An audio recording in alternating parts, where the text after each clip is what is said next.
In this video, we're going to learn JavaScript's errors. Okay, let's run a piece of code that we know is going to give us an error.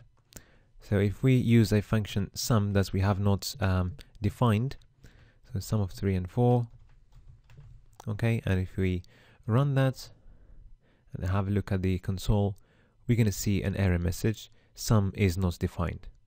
Okay, so now we want to find a way of getting this error message and then using it to change the value of an HTML element, for example.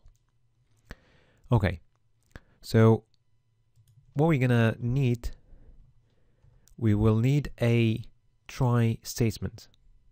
So basically the try statement will allow us to use or to execute a piece of code and test it for errors.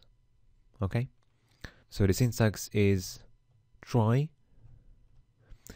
followed by the code to be executed in curly brackets. In our case, we want to test this line of code. Okay, and then we're going to need another statement. It's a catch statement. So basically, if an error happens in the try block, then this is going to be the code to execute if there's an error. So the syntax is by using the keyword catch, okay, and then between parentheses we need to put the variable error, ERR, okay, and then follows the piece of code to be executed if there is an error.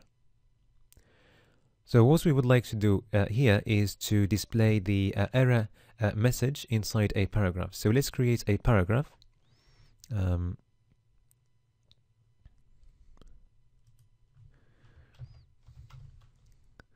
Okay, and give it an ID of error. Also, we want to style this paragraph.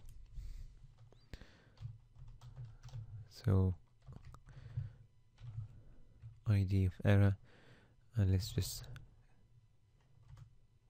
change the color to something red. Okay, let's get this color, for example.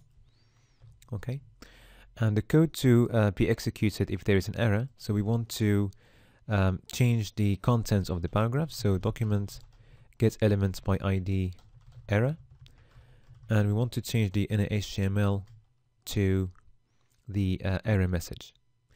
So this variable is an object, and one of its properties is message, which is the message that is displayed here. Okay, so we need to set the inner HTML to error.message. Okay, so let's try it now, and we can see that the sum is not defined in the paragraph.